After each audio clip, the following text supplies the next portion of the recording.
Ordinary people send their children to school to get smart, but what modern schooling teaches is dumbness. It's a religious idea gone out of control. You don't have to accept that, though, to realize that this kind of economy would be jeopardized by too many smart people who understand too much. Listen, Chris, I'm not into name-calling here. I think we've got to... Old-fashioned dumbness used to be simple ignorance. Now it is transformed from ignorance into permanent mathematical categories of relative stupidity, like gifted and talented, mainstream and special ed. Categories in which learning is rationed for the good of a system of order. Dumb people are no longer merely ignorant, now they are indoctrinated. Their minds conditioned with substantial doses of commercially prepared disinformation dispensed for tranquilizing purposes. Jacques Ellul, whose book Propaganda is a reflection on the phenomenon, warned us that prosperous children are more susceptible than others to the effects of schooling because they are promised more lifelong comfort and security for yielding wholly.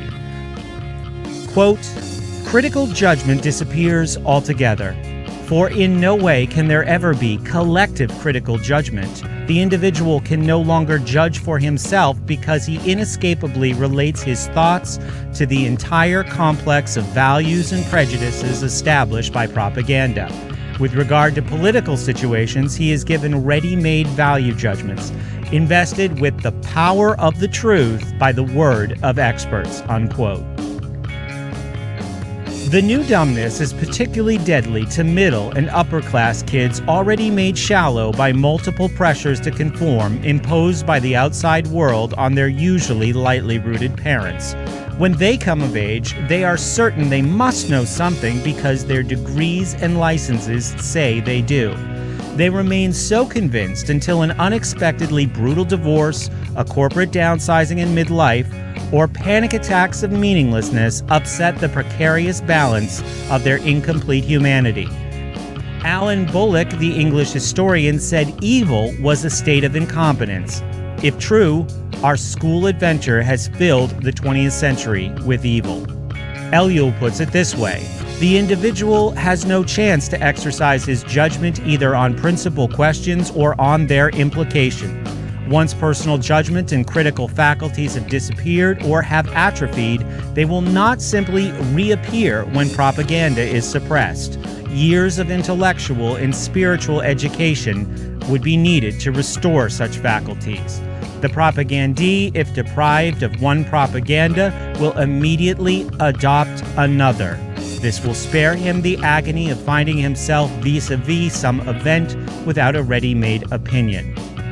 According to all official analysis, dumbness isn't taught, as I claim it is, but is innate in a great percentage of what has come to be called the workforce. Workforce itself is a term that should tell you much about the mind that governs modern society. According to official reports, only a small fraction of the population is capable of what you and I call mental life, creative thought, analytical thought, and judgmental thought. Just how small a fraction would shock you. According to these experts, the bulk of the mob is hopelessly dumb, even dangerously so. If you believe nothing can be done for the dumb except kindness, because it's biology, if you believe capitalist oppressors have ruined the dumb because they're bad people, if you believe dumbness reflects depraved moral fiber, or it's nature's way of disqualifying boobies from the reproduction sweepstakes, or nature's way of providing someone to clean your toilet, or it's evidence of bad karma, if you believe any of the various explanations given for the position of the dumb in the social order we have, then you will be forced to concur that a vast bureaucracy is indeed necessary to address the dumb. Otherwise, they would murder us in our beds. Dumb people don't exist in sufficient numbers to warrant the careers devoted to tending to them. Mass dumbness first had to be imagined. It isn't real. Once the dumb are wished into existence, they serve valuable functions. As a danger to themselves and others, they have to be watched, classified, disciplined, trained, medicated, sterilized, ghettoized, cajoled, coerced, and jailed. To idealists, they represent a challenge.